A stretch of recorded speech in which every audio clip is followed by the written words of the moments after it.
All right, remember when Donna Brazile was saying she was being persecuted over this, thought that she, and a ridiculous thought of that, she said at the time, that she was leaking questions to CNN. Now she's owning up to it, in fact, turning it to her advantage in a radio interview. Her only regret right now is that she got caught. My conscience, she says, as an activist, as a strategist, is very clear. That if I had to do it all over again, I would know a hell of a lot more about cybersecurity.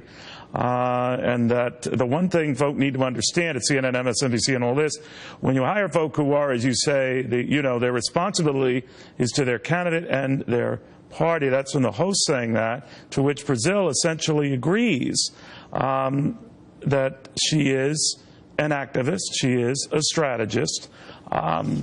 That's weird. That's very weird. To Trump surrogate Katrina Campins, Democratic strategist Christy Sutzer, and Independent Women's Voice President Heather Higgins. Heather, what do you think of all that? She is now, well, I guess pretty much owning up to this, but furthermore, looking at it in fairly heroic terms. One shouldn't be surprised. There's always a lot of rationalization and self-justification that goes into behavior like hers.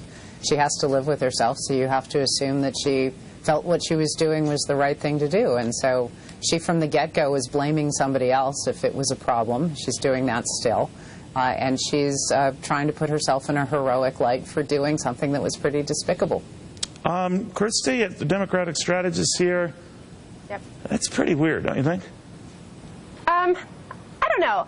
Look, in my day job, Neil, I'm a public relations consultant for a lot of advocacy organizations who care about national debates. And before we have something like a national debate, there's always a lot of conversation about, can we possibly get them to ask a question about this or about that? This happens on both sides. I'm sure you will not be shocked to know.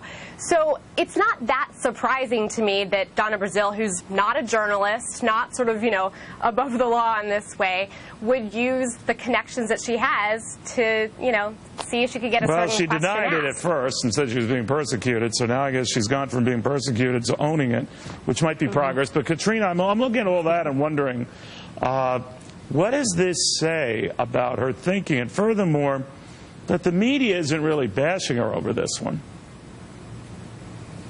I think it's absolutely ironic. Here she is, she's not being fair, and yet she first declined that she released the the questions, and now she's admitting to it, and yet nobody penalizes her for this. If Donald Trump had been given the questions before the debate, we would never hear the end of this. And that's where the media hasn't been fair from the beginning. And we're seeing this again now. When you look at all of this, and Heather, you could help me again with it, is that she had obviously, that is Donna Brazile, a sympathetic host, a liberal progressive host, who just kind of explained, you know what you're getting when you hire a pundit or someone with clear allegiances. Normally, when you do hire a pundit, though, they make those allegiances known. We have right-leaning ones, left-leaning ones. It is quite another matter, then, to take that relationship you have with a news entity and leak or forward questions that have nothing to do with your own, that come from the news division, and get them over to the candidate you want to see win.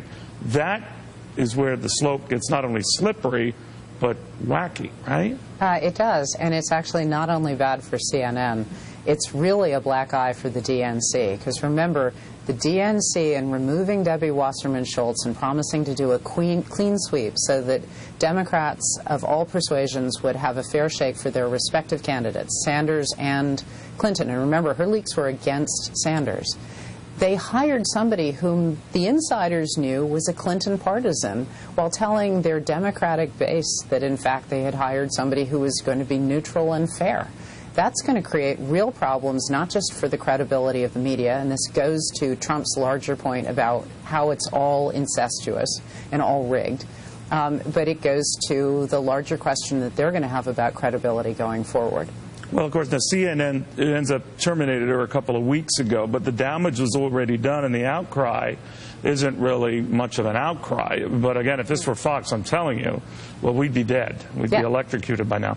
But I guess looking at that, Christy, does that worry you here? That, you mentioned both sides have done this and all this. I don't know about that. I will say here that are you saying that then pundits shouldn't be hired by either network because there's always this fear that they will do stuff like this? Or is Donna Brazile a special case? She's not a special case. I would say if we're going to, make enemies of CNN, I would have a much bigger problem with the fact that they hired Corey Lewandowski while he was still on Donald Trump's payroll. His allegiances were so what quite you're clear advocating there is no one should, of course, watch CNN. Yes, that's what I'm advocating for. Right. While I am on Fox Business, that is exactly what I'm advocating for, yes. All right, guys, I'm sorry I ran out of time, but it is incredible to me. But at least you share your shock and awe that we're